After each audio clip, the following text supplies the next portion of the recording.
Good morning बच्चों। आज की इस कक्षा में आप सबका स्वागत है। जैसा कि आपको पता है कि अब हम अपने सिलेबस के अंतिम दौर की तरफ लगातार जा रहे हैं। सबसे इम्पोर्टेंट बात ये है कि आज जो हम नया चैप्टर शुरू करने वाले हैं, ये चैप्टर आपकी परीक्षाओं के माध्यम से या देश के इतिहास के माध्यम से बहुत महत्वपूर्ण है। इसके महत्व को आप ऐसे समझ सकते हैं कि आज तक सीबीएसई का किसी भी सेशन या किसी भी ईयर के एग्ज़ाम में कभी इस चैप्टर को ओवरलुक नहीं किया गया। ओवरलुक मतलब हमेशा इस चैप्टर से क्वेश्चंस आए हैं, हमेशा इस चैप्टर को पढ़कर बच्चों ने नंबर अर्जित किए हैं। तो आज हम उसी चैप्टर पर आकर खड़े हो गए। चैप्टर है आपका 13वां, महात्मा गांधी और राष्ट्रीय आंदोलन। महात्मा गांधी और राष्ट्रीय आंदोलन अगर देखा जाए तो महात्मा गांधी अपने आप में एक इतिहास हैं,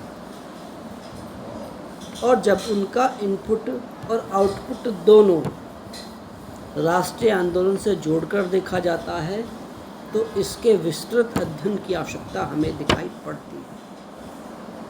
तो आज हम पुनरावृत्ति नोट्सों की सहायता से सविनय अवज्ञा, सिविल डिसोबीडेंट मूवमेंट और इससे आगे बढ़कर 1857 से जो हमने शुरू किया था उसको आगे बढ़ाते हुए 1947 की तरफ अग्रसर करूँगा। सबसे बड़ी बात इस चैप्टर की ये है कि गांधी की पृष्ठभूमि के आसपास ये चैप्टर घूमता है।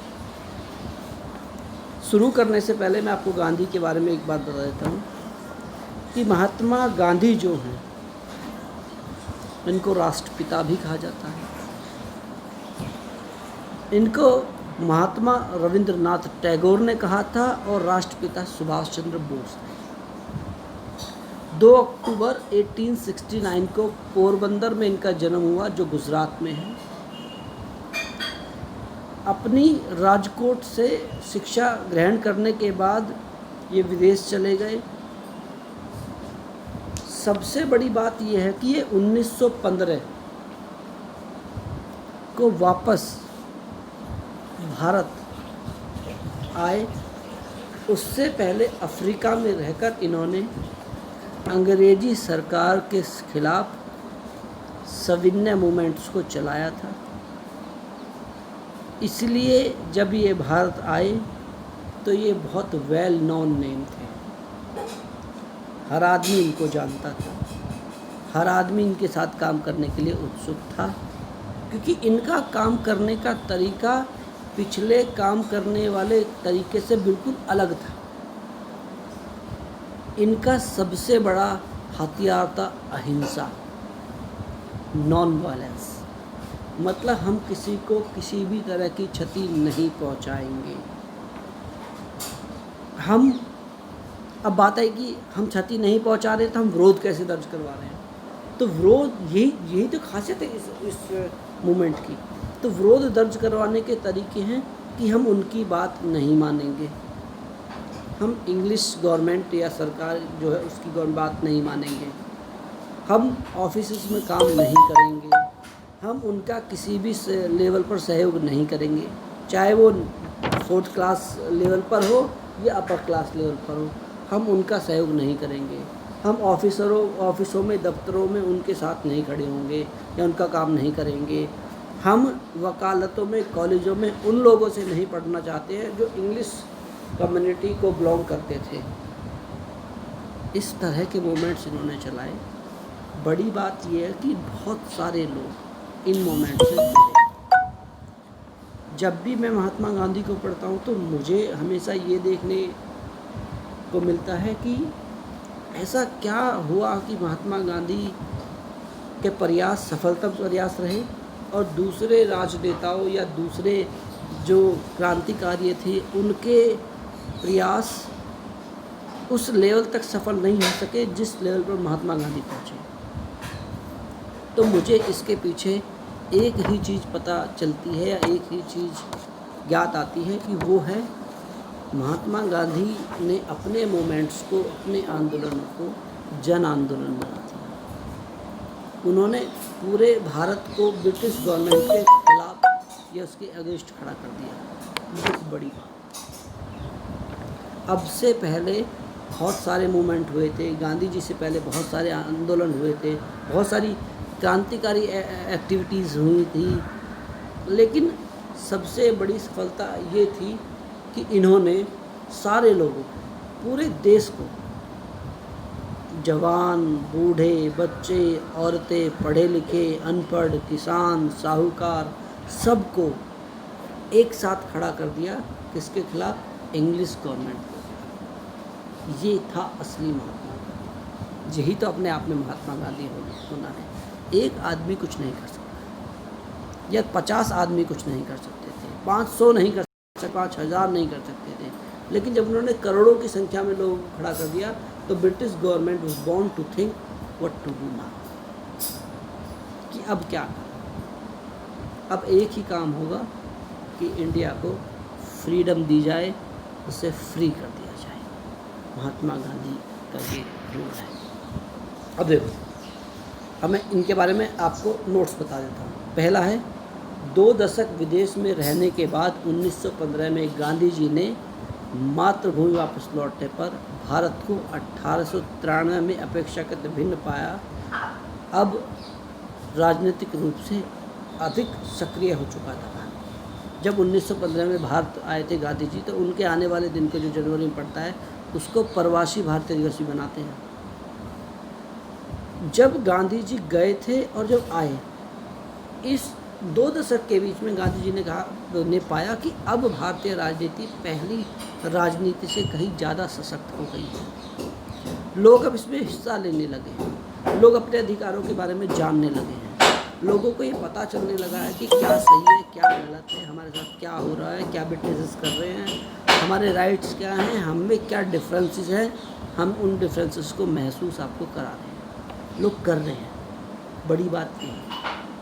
तो इस दौरान जब भी आए तो उन्होंने एक अलग माहौल भारत में पाया। दूसरा पॉइंट है, 1905 से 1907 के स्वदेशी आंदोलन ने कुछ प्रमुख नेताओं को जन्म दिया, जिनमें महाराष्ट्र के बाल गंगाधर तिलक, बंगाल के विपिन चंद्र पाल और पंजाब के लाला लाजपत राय थे।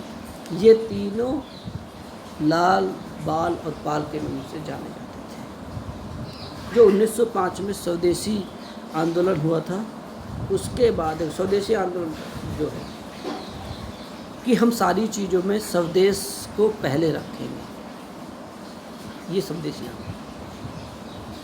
देश पहले, देश की बनी हुई चीज़ें पहले, देश के अधिकार पहले, देश के लोगों को पहले रखें, यह है स्वदेशी। विदेशी चीज़ों का बहिष्कार करेंगे, उनका इस्तेमाल नहीं करेंगे, उनके अगेंस्ट रहेंगे, यही था स्वदेशी। इस आंदोलन से 3 लोग निकल के आए। बाल गंगाधर तिलक, महाराष्ट्र प्रांत के नहीं बल्कि भारत के एक बड़े सुलझे हुए और अग्रेसिव नेता बाल गंगाधर। बंगाल के विपिन चंद्र पाल, बंगाल के विपिन चंद्र पाल। पंजाब के लाला लाजपत राय, लाला जी के नाम से अक्सर में जाना जाता रहा है, लाला लाजपत राय। इनकी हत्या एक मूवमेंट के दौरान हो गई थी, जिसका रिवेंज शहीद भगत सिंह और चंद्रशेखर आज़ाद ग्रुप ने लिया था। लाला जी की बात यह है कि ये पंजाब के अग्रसर नेताओं में रहे, लेकिन इन्होंने हमेशा गांधी जी के साथ साथ चलते हुए कुछ उन लोगों से भी इनके संबंध रहे जो लोग गांधी जी के रास्ते को पूरी तरह से फॉलो नहीं करते थे।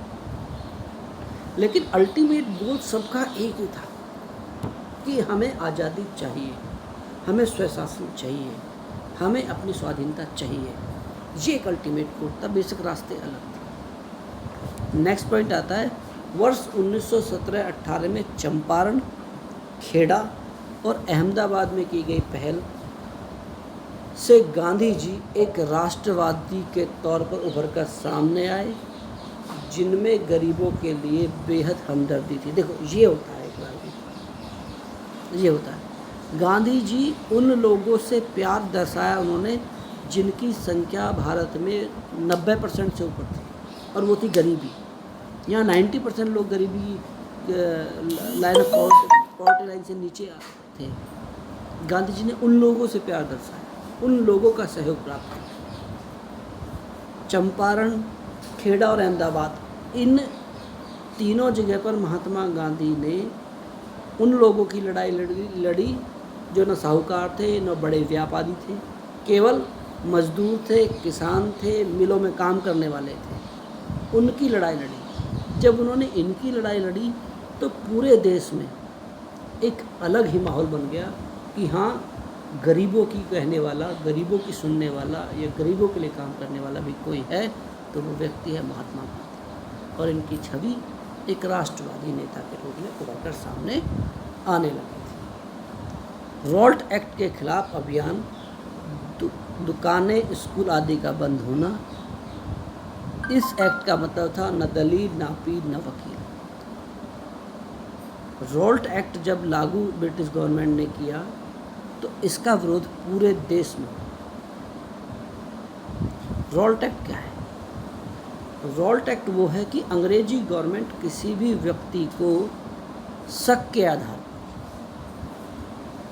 गिरफ्तार कर सकती है कि ये आदमी ब्रिटिश गवर्नमेंट को कमज़ोर कर रहा है या उसके खिलाफ षड्यंत्र कर रहा है या उसके लिए खतरा है। किसी भी व्यक्ति को गिरफ्तार कर सकती है। अगर कोई व्यक्ति रॉल्ट एक्ट के तहत गिरफ्तार होता है तो उसके लिए किसी भी तरह का कोई कोर्ट प्रिवेंसेस नहीं है, ना कोई उसके लिए दलील है, ना कोई अपील है, ना कोई दलील, मतलब उसके केस की कोई सुनवाई नहीं है। उसको बस गवर्नमेंट ने उठा लिया है एक तरह से। इसका विरोध पूरे देश में, इसी के विरोध में स्कूल, कॉलेज आदि सब बंद किए गए। विद्यार्थियों ने अपने स्कूल छोड़ दिए, लोगों ने अपनी दुकानें बंद कर दी, वकालत तक लोगों ने बंद कर दी, अपनी उपाधियां तक वापस देना शुरू कर दिया था।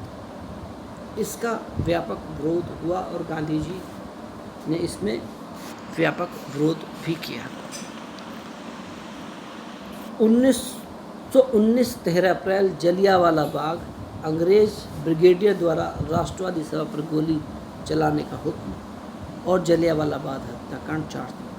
13 अप्रैल 1919 बैसाखी का दिन डायर अंग्रेज ब्रिगेडियर ने जलियांवाला बाग, जो कि अमृतसर में है, वहाँ पर जो भीड़ बैसाखी उत्सव मनाने के लिए इकट्ठा हुई थी उस पर अंधाधुंध गोलियां चलाईं, जिसमें 400 से अधिक व्यक्ति मारे गए। इस हत्याकांड ने पूरे देश को झकझोर रख दिया था। पूरे देश के सामने अब पिक्चर क्लियर हो गई थी कि अंग्रेजों के लिए भारतीय कुछ भी नहीं है, वे मात्र गाजर मूली की तरह हैं। उन्हें अपने इस्तेमाल के लिए इस्तेमाल करो और जब उनका इस्तेमाल ना हो तो उन्हें मार दो, उनकी हत्या करो। ये पिक्चर क्लियर हो गई, क्योंकि जलियांवाला हत्याकांड जो था वो एक घटना नहीं थी, वो एक प्लानिंग थी, सोच समझ के किया गया था। तो इस घटना के बाद भारतीय राष्ट्रीय आंदोलन पूरी तरह से बदल गया था। आज की इस वीडियो में हमने ये 5 टॉपिक किए हैं। इस चैप्टर को हम 3 से 4 दिन में ख़त्म करेंगे, क्योंकि थोड़ा बड़ा और इम्पोर्टेंट चैप्टर है। ठीक है, धीरे धीरे आपको इन सारी वीडियोस को बार बार देखना है, पढ़ना है। दूसरी सबसे इम्पोर्टेंट बात यह है कि जिन भी बच्चों ने अपने नोटबुक चेक नहीं कराई है वो मुझसे चेक करा लें। और उससे भी इम्पोर्टेंट बात यह है कि अगर कोई बच्चा काम नहीं कर रहा है तो उनको काम करना होगा, ये ज़रूरी है बेटा। इसके बिना आपको हो सकता है आप पास हो जाएं, लेकिन आपको अच्छे मार्क्स नहीं मिल पाएंगे। आपको प्रैक्टिस करनी है। लेकिन इस लॉकडाउन की वजह से जो स्कूल नहीं खुल रहे या कोविड की वजह से स्कूल नहीं खुल रहे, तो आपको इस पर ध्यान देना होगा। ओके, बाय बच्चों, आज के लिए इतना ही।